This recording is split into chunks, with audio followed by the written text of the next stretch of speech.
Hello, everybody watching TVUDLAP. Yeah? Hey. Yay. Go see Victor Frankenstein when it comes out on November the 23. November the 23rd. 23rd. What he said. Yeah, For go real. see it. It's fun, and you watch us create and get chased by monsters.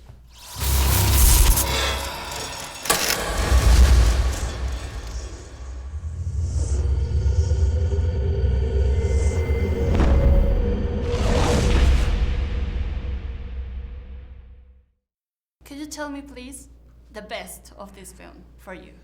To watch or to film? Like to make or to watch? Okay. But you do. What do you want to do? I'll Watch or do- to be in. I'll do to watch. Okay. My favourite scene to watch in the movie is the scene where James de-hunchbacks me. I keep almost saying de-humps. I probably can it. Anti-humps. Yeah, where he de-hunchbacks me because it is gross and funny and kind of, you know, it's all based on bodies. It seems just like thematically everything about Frankenstein and a lot of the stuff about our relationship in the movie has its foundation in that scene.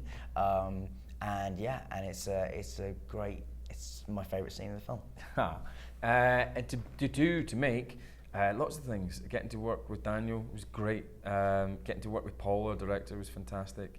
The scenes, as written by Max, allowed for so much dynamic kind of energy and exploration as well for us as actors. Getting to play somebody with an ego the size of this hotel was fantastic.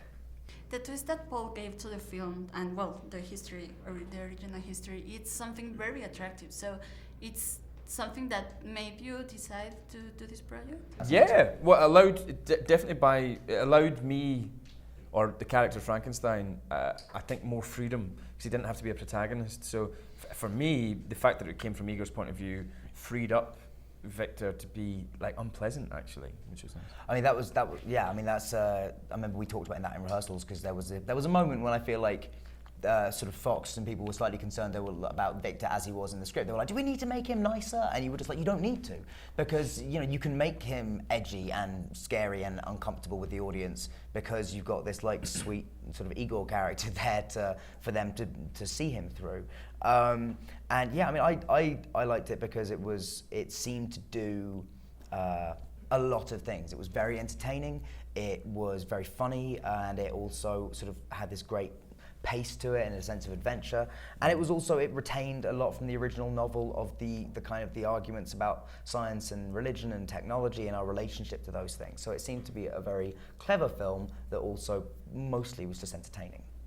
The transformation of both characters had alone during the film, it's amazing. I love that part because you became a confident and really great character, and you became a completely lunatic one. So what was the most amazing about that?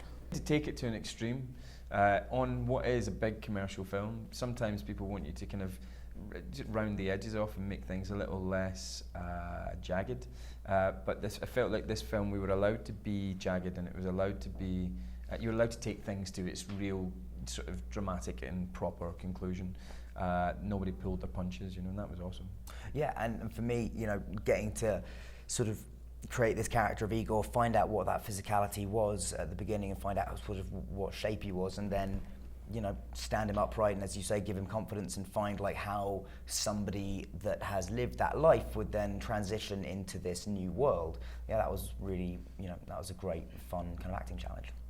How was the day on set? Any day?